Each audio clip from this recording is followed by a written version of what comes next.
You promoting the upcoming Canelo Alvarez versus Triple G fight, September 16th. Exactly. Is it hard to promote a fight of this magnitude when neither fighter speaks English? Yeah, Triple G speaks it all broken up, and Canelo can understand it. Yeah, exactly. Yeah. What was he saying? Good boy, good. I'm a good boy. I'm a good boy. I don't even remember. Yeah, exactly. So it's tough, but the great thing is that these guys can fight. So that's what carries the whole promotion, is that everybody knows that these guys are gonna throw down and bombs away. Boxing fans know that. Right, yeah, exactly. But the casual fan, yeah, know. Exactly. So, I mean, look, in terms of, because everybody likes talking about the business side of boxing now. In terms of business, it's going to do a huge amounts of business. I mean, that's a given.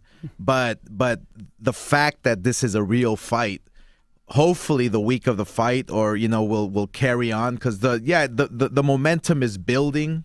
You got everybody from, all the CNNs and the ESPNs and the whole world, like, interested in this fight. So we have to just get that momentum going and get these guys to speak English. Now you said fuck you to Mayweather and McGregor. Why did you say that? And both of you said this is a real fight coming up. Yeah, no, this is a real fight, because it's a disrespect to boxing. Mm-hmm. I mean, boxing is, and my man Bernard Hopkins would say this in a heartbeat. Mm-hmm. Boxing is old school. Boxing is boxing where you have two guys who are not gonna carry each other to the 10th round. Who, like for instance, Mayweather. Okay, Mayweather is probably the purest, best boxer on the planet today, right? I mean, now he's retired, but in our generation, so you have him carrying McGregor for 4 or 5 rounds, right?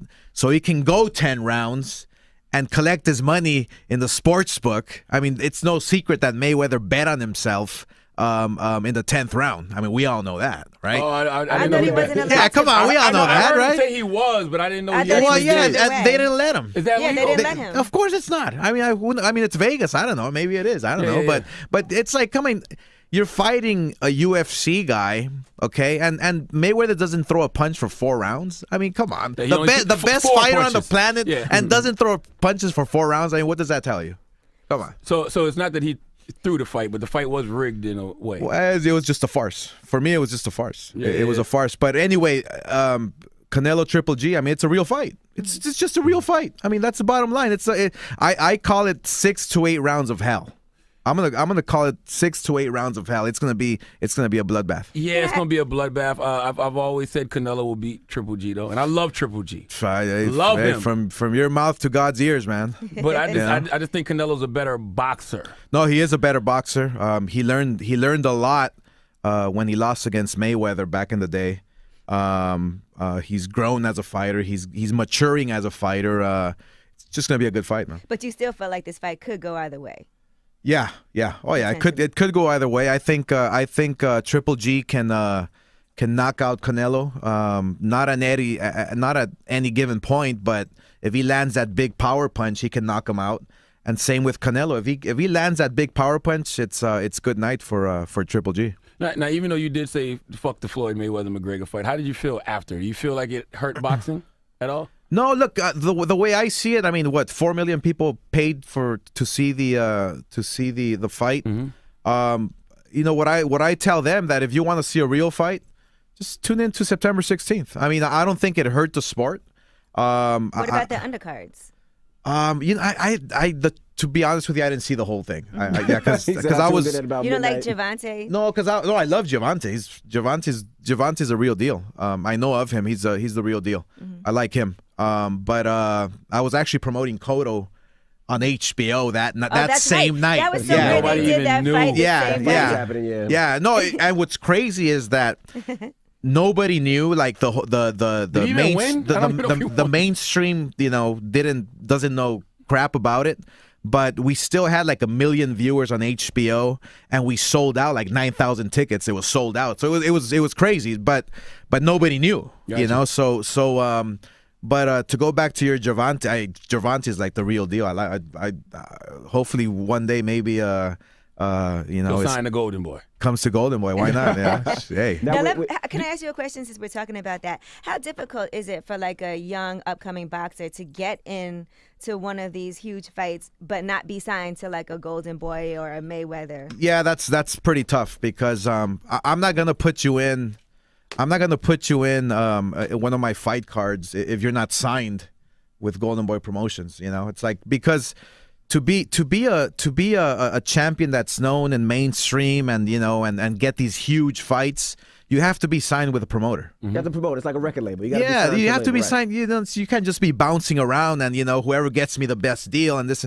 I mean, if you're Mayweather, you can do that. If you're myself, if you're a known commodity in boxing, you can do that. But you have to be established. But if you're a young guy. You have to sign with a promoter. You have to have your manager, who knows what he's doing, and then and get you the shot, get your foot in the door. How did you know being a boxing promoter was the move? That being a fighter wasn't enough. That's what I know best, man. Boxing and selling. Making good fights. That's what it's all about. Look, for me, fighting is what I know best. I started when I was 4 years old. It got me my 10 world titles, gold medal, all that stuff.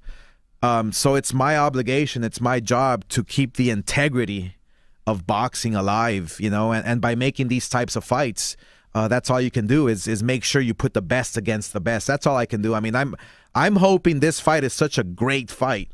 I mean, that both guys drop each other, that both guys, it's a close fight, and we can make another one. Why not? That's what boxing needs right now. Well, but who made you want to be a promoter, though? I was fighting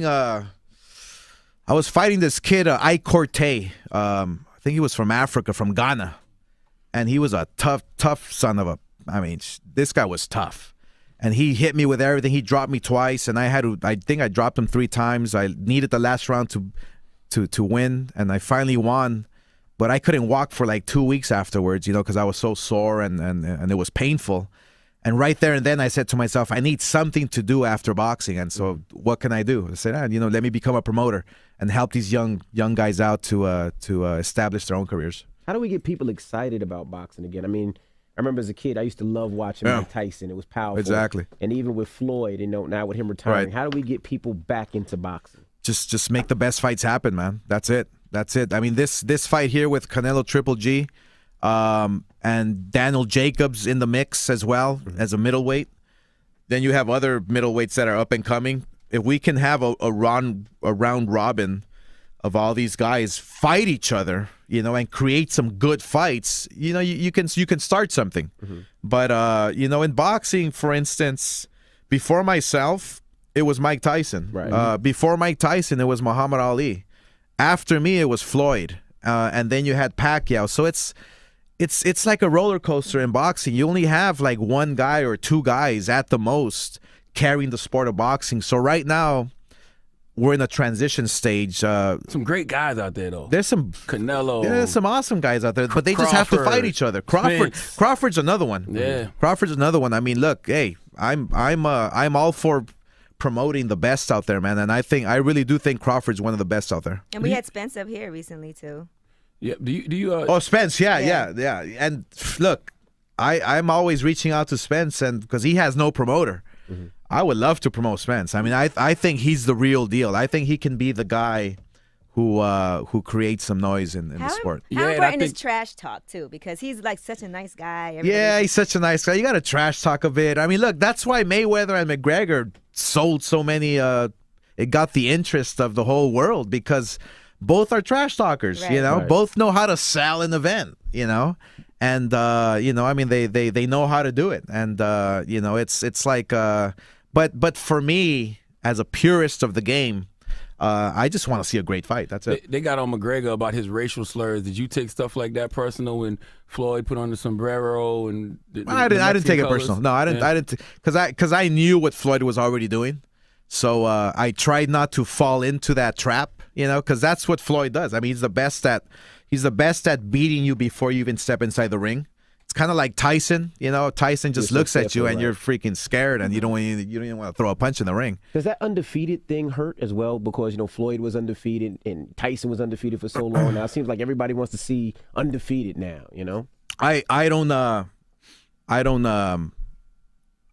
not for it when you don't challenge the very best.